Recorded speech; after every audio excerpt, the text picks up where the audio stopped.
friends, and welcome back to Grace Company Quilting. Today we're going to talk about the overview features of QCT6 Plus. So let's get right into it. We're going to start on our tablet and we're going to open Quilter's Creative Touch. And it's going to ask us to make sure that the sewing machine is in the middle of our quilting area and that the needle is up. We've double checked both of those things so we can hit OK. And now we're ready to go. So this is what you see when you open QCT6 Plus. So we're gonna go ahead and start in Select and Sew. It's gonna ask us to set a safe area. Whether you're in simulation mode or on the machine, it is gonna ask you to set that safe area. So we're gonna go ahead and start in the corner here. You wanna be off the edge of your quilt top. This is gonna allow you to have a safe area that is our quiltable area. So we're gonna go top left, and then we're gonna go ahead and use our bottom right. I'm gonna bring the machine all the way down to the front of that frame here so that it is touching. And then we're gonna move over from our quilt top over to the right here. And I'm gonna say this is my bottom right. So now I know that everything on my blue panel here is going to be within my safe area. I'm not gonna have any issues. So now I'm gonna go ahead and select a pattern. We're gonna do something just really simple. So let's do the fill 2. And I'm gonna hit open. And we're gonna start by learning about pattern placement. There are several different ways to place your pattern. The first one that you see here, this is 4-point placement. And it has two options. You can either stretch it. So let's say we're gonna put our top point here, and I'm just gonna adjust these points so that it specifically looks wonky. You probably don't wanna do this in your actual quilt design. But this is what a stretch fit would look like. So then we can swap it over to fit mode, and you can see that it doesn't adjust how the design looks. It just adjusts where the quiltable area is. So again, we'll show the difference between stretch, where those points go all the way out and it looks kind of wonky, versus fit, where it keeps that design within its spectrum here. So that is going to be your 4-point placement. The next option you have, we're going to go all the way to the top. This is 1-point placement. And there's 4 different modes for 1-point placement. You can do just your start point, and that we would select right there, and that'll do your start point. You can adjust the size over on the right here. Or you can do the end point placement, which for this design doesn't really look any different because they start and end at the same place. Center placement, so if I wanted the center of those orange peels to be at the center of my block, I could just hit that center piece, and that would put me right in the center. Or your corner point placement, which will always be that top left-hand corner. There is also 2-point placement, which usually is for designs that have multiple patterns within them. So you can do your start point, your end point, your stretch point, or your fit point. There's the block placement, which is your 2 corners. So if you have a square block, you can do your top left and your bottom right. If you have a triangular design, you can do a triangle one. So if I selected my pattern, and let's swap to one that is more of a triangle here, we'll use the crazy try. You can see that it gives you the option for that triangle placement. So if I have a triangle block like these flying geese on the edge of my quilt here, I could use that to fill in that shape. And then we have the on-point placement, where if I have a diamond block, I might want to have that on-point placement rather than the 4-point placement, so that way it'll fit my block exactly the way I want it to and not change the direction of my design. So I'm gonna go back to that simple pattern here. We're gonna go back to fill 2, and we're gonna go ahead and do 4-point placement, and I'm gonna use the fit placement. So I'm gonna use my foot here as kind of a guide, And I want my block to be able to fit within 4 points here. So we'll do top left,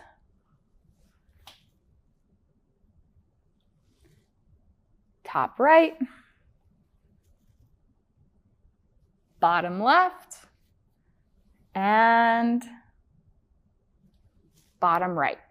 And all I'm doing is just aligning my needle with the corner of the design here. So now that I've placed my pattern, I can go ahead and quilt it. So it's going to connect to the machine here, and I'm going to go ahead and move to start point.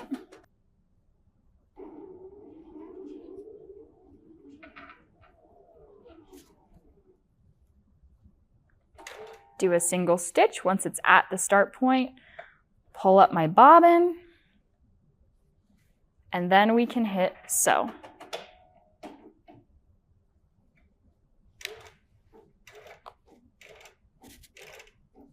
So it's going to do a few micro stitches to stitch out that design.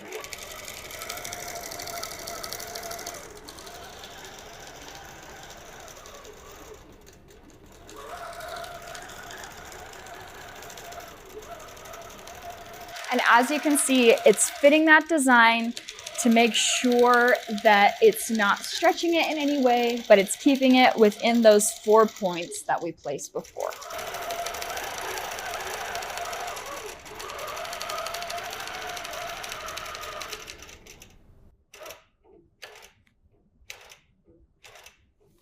It's going to do a quick tie off since we're doing just a block. We can pull our machine away, bring it back, do a single stitch, and pull that bobbin thread so we don't end up with any thread nests, and trim. So now we can finish and go back to pattern placement. The marking tool is really cool for a lot of different reasons. Let's say we were using center point placement. So we'll go up to 1 point and do center point. And I'm going to say this is the center of my block. With that, it doesn't automatically change how our block looks width and height wise. So what I want to do is kind of mark the outside of my block here. So I'm going to open my toolbox and I'm going to grab the marking tool. And I'm just going to mark a few points. So I'm going to start up at this corner. We'll add a point here. Add a point here. Add a point here.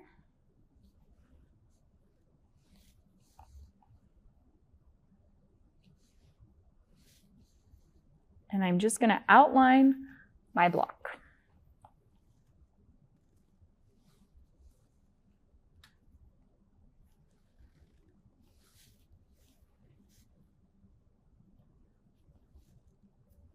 Perfect. So you can see I've just created my block.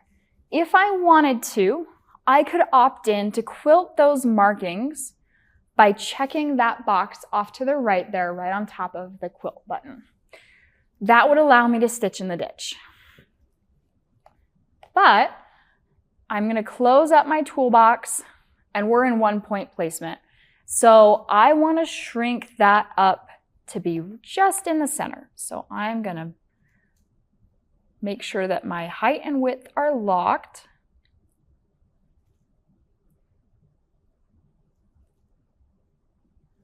And perfect. Now I know that my design is going to be within that block that I marked because I can see it on my quilting interface.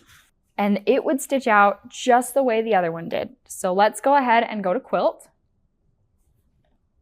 So it's saying I have not fully placed my design. So I'm going to go ahead and go again in that middle point and make sure that that circle is green. That will let you know that your design has been placed. So now we can hit quilt.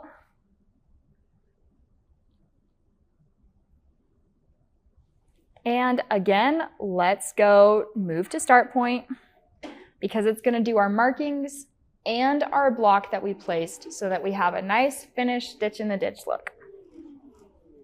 We'll do a single stitch, pull up our bobbin, and then we can hit sew.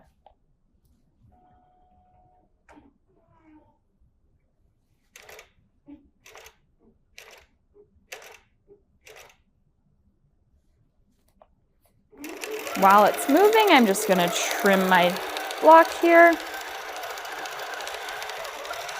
And you can see it's stitching right on those marked points that we made earlier.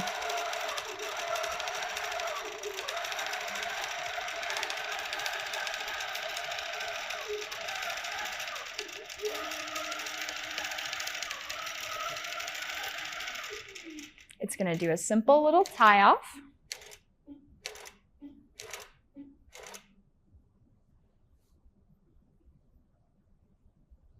And then it's going to move to that next start point.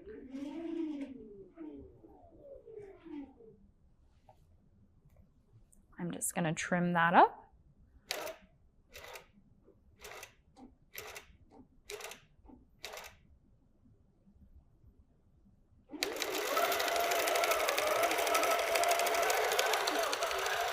And now it's going to stitch that design that we placed within those markings.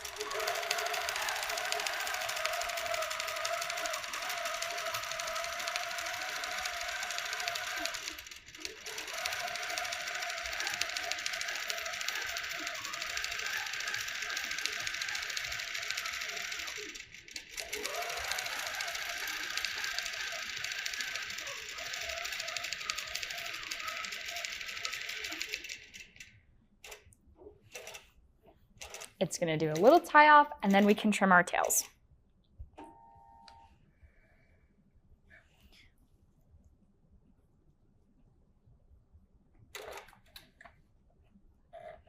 Make sure that that bobbin thread is taut before you pull it up. And there we go.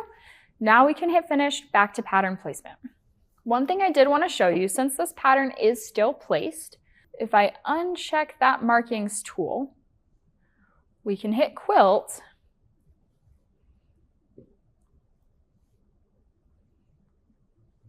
and it'll still show your markings, but it's not going to show them as quiltable. Remember how the outside of the other one showed an additional quilted area? This is not showing those markings as quilted, it's just showing where they're being placed. So we can hit back. And if I want to open up my marking tool, I can remove all, get rid of those guys. The next tool that we have is the ruler tool. This can be especially helpful when you are doing those markings. Instead of using the marking tool, you can say, how big is my block? I don't know, let's measure. So we'll start in this corner. I can do start point, end point, and it's going to tell me that the distance between point A and point B is 6.976 inches. Now, if I go again and I say this is my start point, this is my end point, it's going to say the distance between those 2 points that I just placed is 4.641 inches. This is particularly nice when you are going to fill in a block. I can say, okay, I know roughly it's a 6x4 block. So I can close out of my measuring tool. And right now I know my width and my height is 5.3 inches. So I can do center point placement, place that in the center of my block. And I know that that is going to fit within those requirements. If I wanted to fit it within the smaller rectangle like I did on the first block we stitched out, I would just need to decrease the size. So my height, I would make it 4, and then my width would also be 4 as well. So that would still put it right in the center of my block, but it would be just a little bit smaller to make sure that it fit within those requirements. So the next thing we're going to talk about is going to be some of the additional features within the layout of the quilting interface here. So one of the options we have is show grid. If you didn't want a grid on your screen and you just wanted it to be blank empty canvas, you can check and uncheck that. Makes it really simple. I prefer the grid just because I like to see where my designs lay out within my safe area. The other option that you have is to show the pattern size. So that just shows you at the top left-hand corner here, the width and the height of your pattern. It also shows you here on that right side within your size window to make those adjustments. And then lastly is those placement nodes. So if you didn't want to show those for some reason, you can turn those off. You do have the option of Instaplace as well, which makes it really simple to place your design. I can just hit select to make it really easy for that pattern placement. If for some reason you wanted your orange peel on point or at another angle, we can go ahead and rotate that pattern. So if I wanted it to be more like a star, we can do it this way instead of making it look like a flower. I'll show you with another pattern as well, something that is a little bit less symmetrical. We'll use the bear. If I wanted a bear at a 45-degree angle to be able to fit in a block, maybe let's say I have a corner block that's on point and I want that teddy bear to be in the corner and have it in all four corners going the different directions, all I would do is rotate him. So we can have him sideways, up and down, or at an angle. You can also set the angle. So if you know I want it to be at 180 degrees, that'll flip him right upside down. So instead of going through the 45 measurements, you can do that as well. And one last thing, if I need to adjust the safe area, let's say for some reason I didn't do it right the first time, I messed up, I'm just gonna go ahead and click that set safe area and I can go ahead, it'll take me back to the beginning and I can again reset the safe area with the top left and the bottom right. Just like that, simple as easy. The only thing is that will reset everything you have on that screen. So just be wary of that. If you do need to reset your safe area, you are going to lose all of the work that you had done with those pattern placements. Thank you so much for joining us on today's episode overviewing QCT6 Plus. We can't wait to see what you create. Share with us on Instagram, Facebook, TikTok. We'd love to see everything that you share with us. Thank you so much for joining us again and have a great day.